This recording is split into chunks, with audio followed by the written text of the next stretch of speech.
یہ ان کے دادا صدر رہے ہیں اس ملک کے، ان کے والد سپیکر رہے ہیں اس ہاؤس کے، اتنے بڑے بڑے عہدوں پہ یہ رہے ہیں. اگر ان کو یہ نہیں پتا کہ چیک پوسٹوں کو چھاپوں کے لیے استعمال نہیں کیا جاتا تو پھر ان کی عقل پہ بھی ماتم ہے سر. اور میں سمجھتا ہوں کہ یہ بڑا افسوسناک ہے. بہت شکریہ جناب اسپیکر. Supplementary question number 48. موصوف منسٹر صاحب کیا یہ ہاؤس کو انفارم کرنا بتائیں گے کہ چیک پوسٹ کا مقصد ہوتا ہے جرائم کو کم کرنا اور جرائم پیش لوگوں کو پکڑنا. کیا شاہرام خان ترکئی صاحب جو یہاں پہ اس ہاؤس کے ممبر ہیں، ان کے چچا کے گھر پہ پولیس کا ریڈ ہوا اور پولیس کے اوپر ہی FIRs ہوئی، اس کا کیا بنا؟ نمبر 1. اور نمبر 2، جناب اسپیکر کیا یہ بتانا چاہیں گے کہ جس وقت میں یہ 1.5-2 سال میں، پونے 2 سال میں، جس وقت پاکستان تحریک انصاف کے لوگوں کے گھروں کے اوپر ریڈز ہو رہے ہوتے تھے اور یہ چیک پوسٹ ان مینڈ ہوتی تھیں، تو اس دوران جرائم جو ہیں وہ بڑے ہیں یا کم ہوئے ہیں؟ اس کا ڈیٹا بھی ہاؤس کو بتائیں. بہت شکریہ. جی عطا صاحب. مجھے نہیں لگتا کہ سر چیک پوسٹ کی نفری کو کہا جاتا ہے کہ جا کے چھاپے مارو.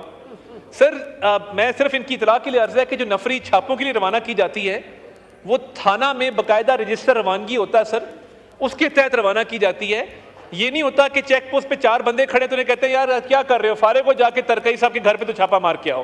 تو سر یہ بیسک انفارمیشن ہے. یہ ان کے دادا صدر رہے ہیں اس ملک کے، ان کے والد سپیکر رہے ہیں اس ہاؤس کے، اتنے بڑے بڑے عہدوں پہ یہ رہے ہیں. اگر ان کو یہ نہیں پتا کہ چیک پوسٹوں کو چھاپوں کے لیے استعمال نہیں کیا جاتا تو پھر ان کی عقل پہ بھی ماتم ہے سر. اور میں سمجھتا ہوں کہ یہ بڑا افسوسناک ہے کہ ان کو بیسک فیکٹس کا نہیں پتا سر. میں I am at a loss of word sir. جی عمر ایوب صاحب. جناب اسپیکر، جس وقت کسی وزیر کے پاس دلیل نہیں ہوتی تو یہ اس طرح کی بات کرتے ہیں. بدقسمتی کے ساتھ بات یہ ہے کہ انہوں نے اس کویسچن کا آنسر نہیں دیا کہ جب یہ کہتے ہیں کہ چیک پوسٹ سے جی نیکسٹ کویسچن عالیہ کامران صاحبہ. جی محترم کویسچن نمبر 49. آنسر بھی ٹیکن ایز ریڈ. سپلیمنٹری. جی محترم یہ پوچھنا ہے کہ میرا سپلیمنٹری سوال یہ ہے سر کہ یہ جو OPF کے MD صاحب ہیں جن کی دوبارہ تعیناتی کی گئی ہے، کیا ان کی تعیناتی کے لیے ضروری ہے کہ وزیر اعظم صاحب اور کابینہ سے منظوری لی جائے؟ اور محترم اگر جب یہ منظوری لینا ضروری ہے تو اس کو کس وقت یہ منظوری لی گئی؟ اور اگر یہ بغیر منظوری کے ان کو تعینات کر دیا گیا تو کس طرح سے یہ بغیر ان کی منظوری کے تعینات کیا جا سکتے ہیں MD صاحب کو؟ جی پارلیمنٹری سیکرٹری احسان الحق باجوہ صاحب.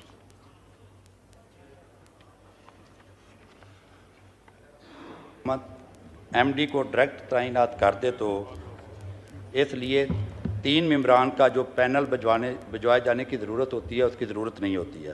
اور یہ تقرری 2013 کے رول کے مطابق ہوئی ہے. اور چونکہ MD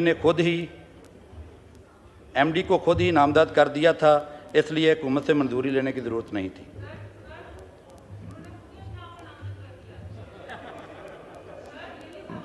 باجوہ صاحب وہ جو سوال انہوں نے کیا ہے کہ MD صاحب کس طرح ہوئے، یہ کیبنٹ میں پرائم منسٹر صاحب کے پاس جانے کی کیا ضرورت پڑی، وہ آپ کہہ رہے ہیں کہ انہوں نے خود نامزد کر دیا اپنے آپ؟ نہیں سر، اصل میں طریقہ کار کیا ہوتا ہے کہ 3 ممبران کا پینل بھجوایا جاتا ہے، اس میں سے ایک آدمی کو نامزد کرنا ہوتا ہے. لیکن وفاقی حکومت جب ڈائریکٹ کسی MD کو نامزد کر دے تو اس کے لیے پھر منظوری لینے کی ضرورت نہیں ہوتی جی. اور یہ تقرری 2013 کے رولز کے مطابق ہوئی ہے.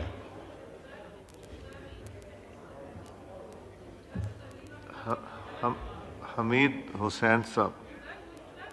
یہ عطا صاحب میرا خیال ہے آپ کو جواب دینے کی ضرورت ہے. یہ عالیہ صاحب آپ سوال کیجئے پھر سے. ایک سیکنڈ. جی کویسچن نمبر 49. جی میں دوبارہ سوال کروں؟ جی پلیز. سر میرا سوال یہ ہے، اصل میں سر میں ان کی ذرا بیان کر دوں ہاؤس کے اور آپ کی نالج کے لیے بھی. سر یہ MD صاحب جو ہیں یہ دوبارہ تعینات ہوئے ہیں. اب جس طرح وہ فرما رہے ہیں اور واقعی ایسے ہی ہوا ہے، انہوں نے خود تعیناتی کر لی ہے. سر یہ پہلے MD رہ چکے ہیں. ایک تو سوال یہ بھی بنتا ہے کہ کیا جو پہلے رہ چکے ہیں وہ دوبارہ MD بن سکتے ہیں؟